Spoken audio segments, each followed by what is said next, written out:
Swear.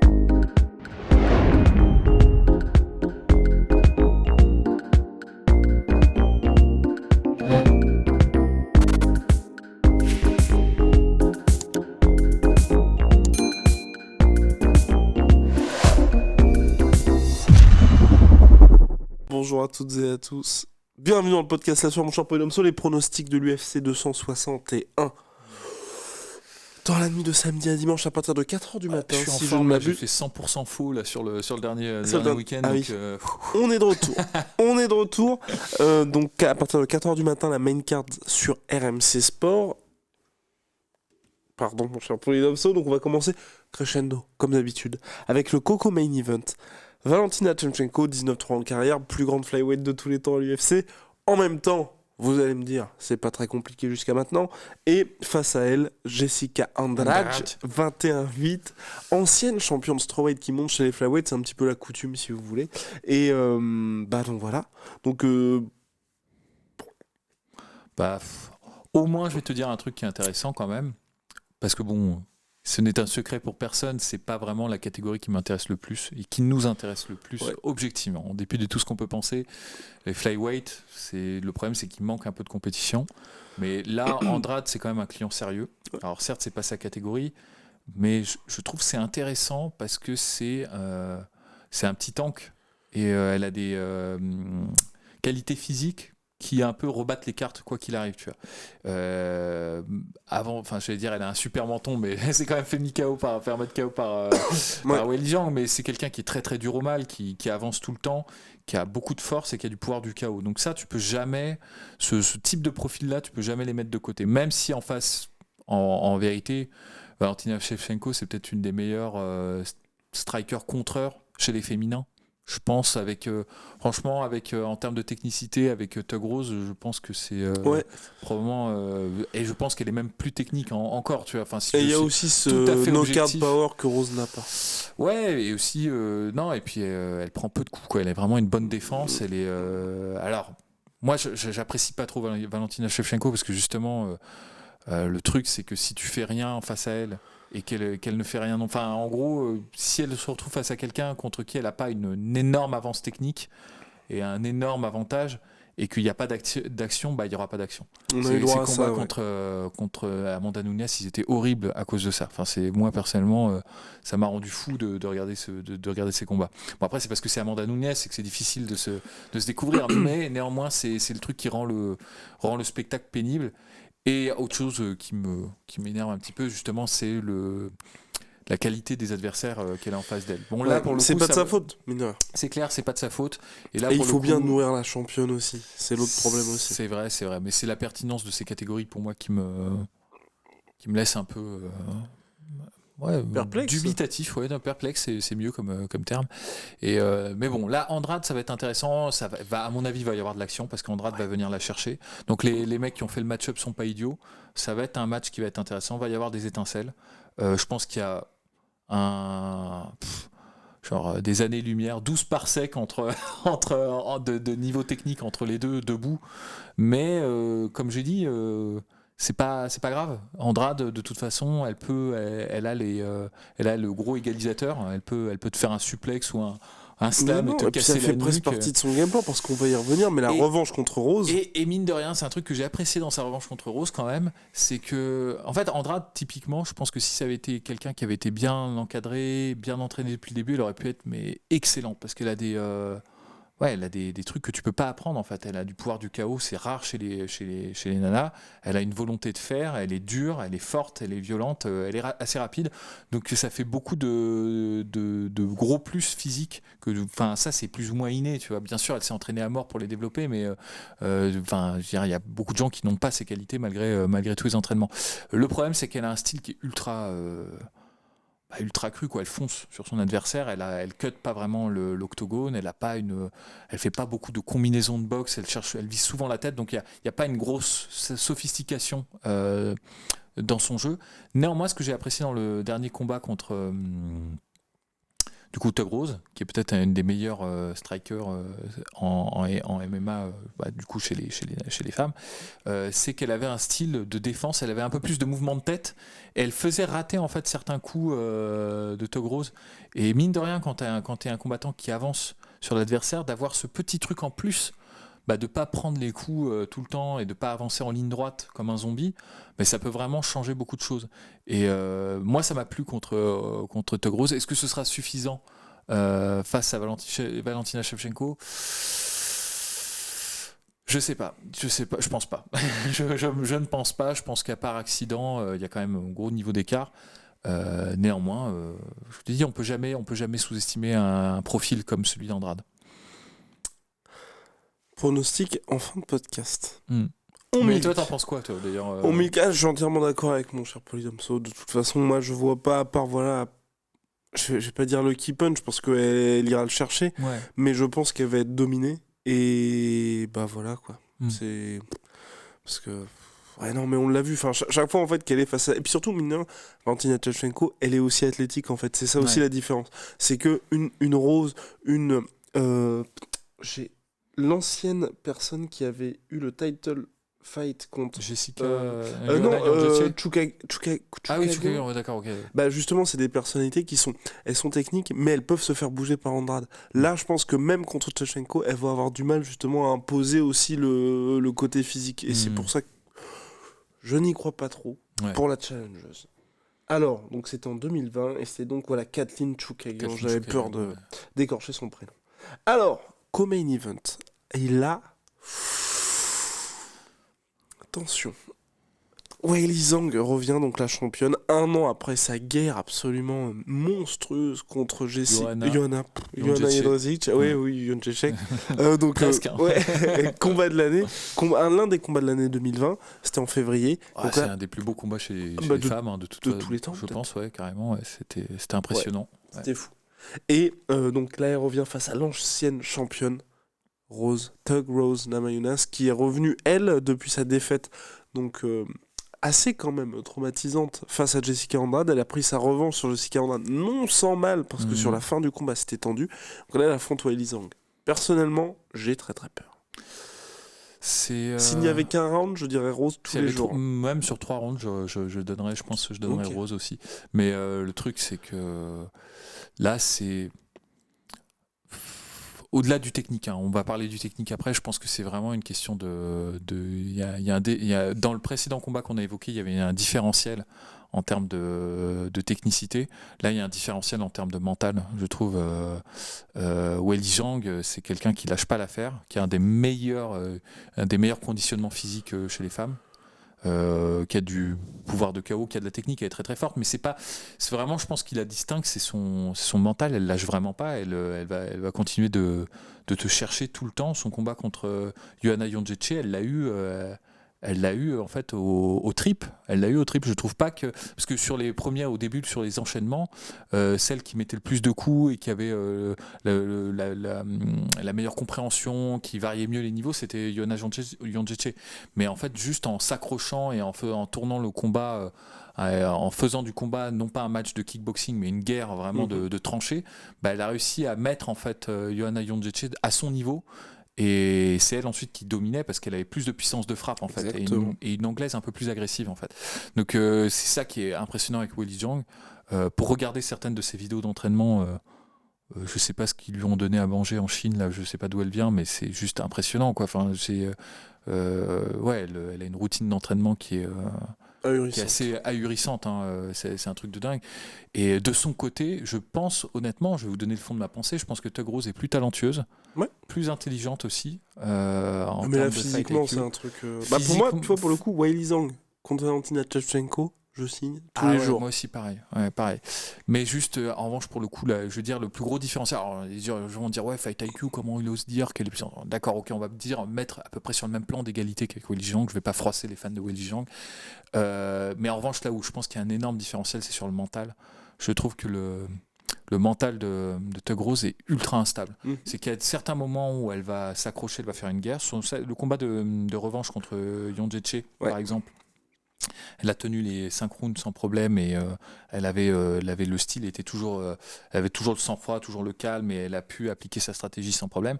Mais il y a des moments où Andrade 2. le Andrade 2, mais même le Andrade 1, en fait, où enfin, tu sens qu'il y a une espèce de crainte, de panique, en fait, de stress quand les choses ne vont pas directement dans son sens. Et au-delà de ça, il y a pas que dans le combat, il y a aussi hors de l'octogone où il y a enfin, c'est une personnalité un peu spéciale quand même, Tug Rose, et un peu, je pense, extrêmement émotive. Et je vous dis ça, ça n'a rien à voir, c'est pas du tout parce que c'est une femme, hein, j'anticipe les critiques, mais c'est vrai que par exemple la réaction Par qu'elle rapport avait à ses eue, propos, là. Non il y avait ses propos, mais je pense la réaction par rapport à l'attaque du bus, Oui. où limite fallait. Enfin, elle était en mode PTSD et tout, alors qu'elle avait même pas été blessée par le truc. Alors je peux comprendre que c'est choquant, évidemment, personne ne voudrait être dans une situation comme celle-là, mais c'était, je trouve, extrêmement hors de proportion, en fait, excessif comme réaction. Et là, c'est vrai que son propos là sur la lutte contre le communisme, ça sortait un Exactement. peu de nulle part, et Ouais. c'est quelqu'un de spécial, quoi, et quelqu'un Plutôt d'assez- morte que rouge. Ouais, plutôt morte que rouge. Ouais. C'est pas mal, cela dit. Hein. C'est assez. La formule est impactante, mais oui, ça sort de nulle part, et en fait, je pense qu'elle se met. En fait, c'est ça qui est intéressant avec son mental, c'est qu'elle se met dans une condition, Ouais. se met dans une pression. Là, elle veut nous refaire Rocky 5, tu vois, genre.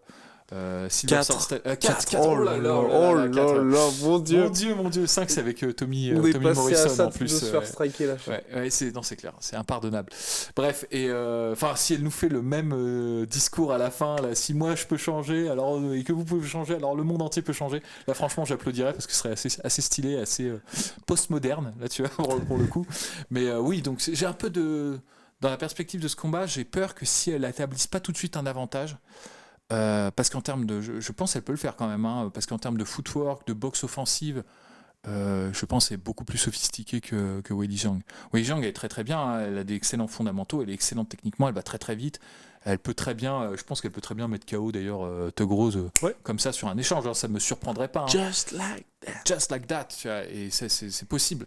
Mais en termes de sophistication de footwork, de gestion des distances et de boxe en enchaînement et tout, quand même, Plus Tug compliqué. Rose, Tug Rose, elle est quand même très très forte. Donc et il y a des raisons de penser que Weili Zhang s'accrochera tout le temps. Ouais. C'est-à-dire, même si elle est dépassée sur les premiers rounds, elle lâchera pas l'affaire et elle trouvera une façon de créer les échanges. Elle est très forte pour ça, Weili Zhang. Il y a plein de trucs qu'elle fait aussi avec ses low kicks, qu'elle transitionne en side kick et tout. Enfin, elle a un style vraiment atypique, c'est ça qui est intéressant. Donc même si techniquement elle peut être juste un cran en dessous de Tug Rose, elle peut néanmoins forcer ces échanges-là.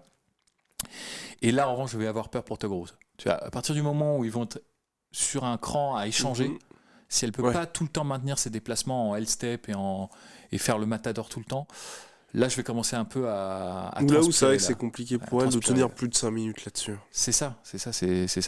Donc on peut vraiment, ce match est vraiment très ouvert. Je pense honnêtement, pour moi c'est du 50-50 à peu près environ, tu vois. Et ça peut très bien se terminer très rapidement, des deux côtés. Les deux peuvent se mettre KO, je pense, dans les premiers échanges parce qu'ils frappent dur tous les deux et ils ont une bonne... ça va vite, quoi. Ça va très très vite. En revanche, plus ça va durer, plus je pense que je vais favoriser quand même Weili Zhang. Parce que ça veut dire qu'elle aura réussi à passer outre l'anglaise de Tug Rose et qu'elle aura réussi à créer vraiment des points d'accroche avec elle et à forcer en fait la guerre d'attrition. Donc voilà ce que j'en pense à peu près de ce combat, quoi. Vivement samedi soir. Et enfin, donc le main event, Jorge Masvidal contre Kamaru Usman. On en avait déjà parlé longuement avec Mr. Rust. Là maintenant, place au pronostic. Bon, je pense que ça va être très compliqué pour Jorge Masvidal. Parce que d'un côté, mine de rien, on a un Kamaru Usman qui petit à petit arrive à se réinventer. De l'autre, un Jorge Masvidal qui, de son propre aveu, a dit la grosse différence qu'il y aura par rapport au combat, c'est que je n'aurais pas... C'est quand même une grosse différence, hein, m'infliger ce weight cutting si imposant. Mais je trouve que c'est un petit peu léger avant de s'attaquer à quelqu'un comme Kamaru Usman. Mais d'autant que, honnêtement... Et même quand il n'y avait pas cette fatigue au fil du combat, il était déjà dominé. Ouais, c'est ça, c'est ce que j'allais dire, c'est que le premier combat, il est dominé, mais il n'y a aucun moment où je me dis que c'est parce qu'il n'a pas le cardio, qu'il n'a pas le... Donc c'est... Alors à la limite, ce qu'on pourrait imaginer, c'est que peut-être que s'il a plus le temps de se préparer, il arrivera à un poids qui sera un peu meilleur, qui permettra justement de mieux résister aux amenés au sol. Je pense que c'est ça en fait qu'il évoque quand il dit j'ai pas, je peux, en fait j'ai une préparation physique qui est plus adéquate et je serai en fait à un poids qui correspond un peu plus à mon poids de forme. Enfin, je pense que c'est à peu près ça qui. Je pense pas que c'était un problème de cardio le problème du premier combat, mais moi fondamentalement on avait déjà évoqué ça quand on avait évoqué le match. C'est pas tellement. Je pense pas que ce soit la confrontation en lutte qu'il faille à tout prix chercher en fait quand tu affrontes un mec comme Kamaru Usman. Dans le sens, je pense pas que c'est en améliorant ta takedown défense à partir de la croche en fait. Parce que ça c'est l'école ITT, on en revient tout le temps à ITT American Top Team, c'est que c'est vraiment du sprawl et c'est leur première ligne de défense. Ils mettent pas vraiment l'accent sur les déplacements préemptifs.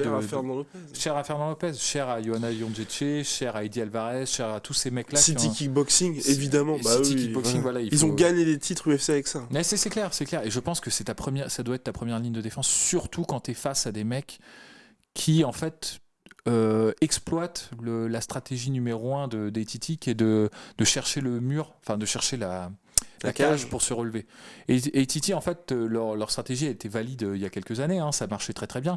C'était d'avoir un bon sprawl quand tu as l'adversaire qui crée l'accroche, et une fois que tu es au sol, scouter vers la cage, c'est-à-dire essayer de se mettre en dos à la cage pour pouvoir remonter progressivement. Et ça marchait, ils arrivent à se relever.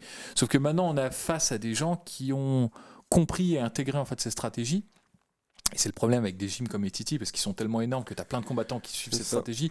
Donc tu as plein de documentation, tu as plein de vidéos, tu peux même t'exercer contre plein de ces mecs qui sont passés par ce gym-là. Donc tu développes une stratégie face à ce type de méthode en fait. Et tu as des mecs comme Cormier, comme Khabib, comme Ousmane, comme Colby Covington, tu en as plein. Dan Ige aussi fait ça en featherweight, je crois que c'est ça. Et donc maintenant en fait il y a tout un train de personnes qui ont intégré en fait cette défense-là et qui l'exploitent, c'est-à-dire qu'en gros, tout simplement, ils vont accepter le jeu de lutte contre la cage, sauf que comme ils seront dans une position dominante, ils vont pas nécessairement te frapper ou engager des soumissions. Ça, c'est quand tu es Khabib et que tu as 2 classes d'écart, mais quand tu as juste une petite classe d'écart et que tu es en position dominante, tu vas gagner le round quand même, parce que tu auras 3 minutes où le mec va galérer pour essayer de se relever, il va peut-être se relever, mais il aura perdu 3 minutes. Et en fait, c'est ça le problème que j'ai fondamentalement avec Masvidal Ousmane, c'est que je pense que ça va pas changer. Peut-être qu'il se relèvera plus vite, peut-être qu'au lieu de prendre 3 minutes pour se relever, il va prendre 2 minutes 30, mais il aura perdu 2 minutes 30 sur chaque round. Et à côté de ça, Ousmane, lui, il s'améliore en striking. Je pense que ça va améliorer un peu plus son jeu et ses transitions. Ouais. Et donc peut-être qu'il perdra en efficacité contre la cage parce que Jorge Masvidal aura une meilleure défense, un meilleur poids et tout ça, il le gagnera en fréquence d'amener au sol, qui vont à mon avis, il y en aura plus en fait. Et pour le coup, à part là pour le coup le key punch ou contre, ce qui est jamais à écarter quand tu as un mec comme Masvidal qui peut très bien nous faire un genou sauté ou quelque chose comme ça, il a l'athlétisme, il a l'intelligence en striking pour le faire, mais plus ça va aller, plus tu vois, c'est un peu comme l'armée rouge pendant la Seconde Guerre mondiale, quoi. Je veux dire, une fois que le truc est lancé, c'est terminada, quoi. C'est terminé. Donc pour ça que je suis pas super emballé par ce rematch, honnêtement. Moi, quelque part, je partage l'avis de Polydomso. Ma seule petite interrogation, c'est est-ce que Kamaru Usman, mais il n'y a aucune raison qui pourrait le pousser à faire ça, c'est se disent je vais y aller full strike, tu vois. Je vais tomber amoureux de Et là par contre, Masvidal aurait vraiment une chance. Parce qu'entre le kicking game, cher à Etiti au niveau des low kicks, où là, le jab, il va pas durer très longtemps. Et puis ensuite, je pense qu'il va beaucoup plus varier que lors du premier combat. Là, il y aura un truc. Mais je pense que Kamaru Usman, il va pas prendre ce risque-là, en fait. Il n'en a pas besoin, en fait. Oui. C'est-à-dire, Kamaru Usman, c'est quelqu'un d'extrêmement prudent et méthodique. Ouais. Et je le dis dans le bon côté, c'est pour ça qu'il gagne tout le temps, en fait, quasiment, quoi. Et il ne prend pas le risque de la lutte quand l'échange est hasardeux, en fait, en lutte. On se souvient contre Colby Covington, contre Demian Maia, contre Burns. Mais là, pour le coup, il a déjà passé 5 rounds avec Jorge Masvidal. Il sait qu'il n'y a pas de risque de soumission, quasiment nul, pour le coup, et qu'il a la supériorité en lutte. Donc il ne va pas se priver de l'employer, je pense pas. Sauf, peut-être, et ça on n'en sait rien, mais ça c'est des faits de match en fait, peut-être s'il y a une blessure, ou s'il y a quelque chose, ou peut-être si Physiquement, il y a un truc Ouais. qui s'est mal préparé mal passé pendant sa préparation et qui peut pas avoir ce jeu de lutte. Et là, en revanche, pour le coup, si c'est debout, malgré les progrès de Kamaru Usman, qui a fait énormément de progrès, hein, je pense qu'il y a quand même un net avantage de Masvidal en Oui, termes non, de c'est striking.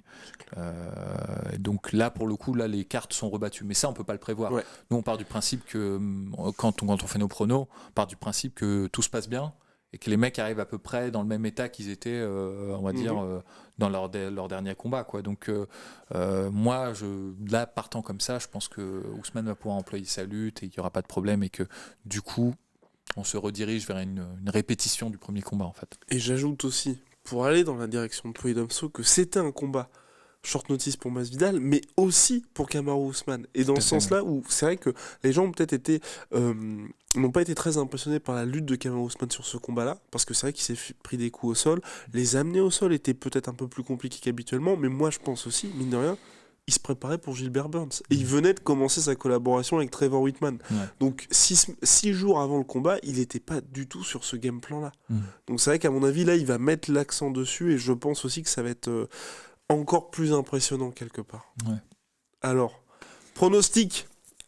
On commence par Valentina Shevchenko, Jessica Andrade. Ouais,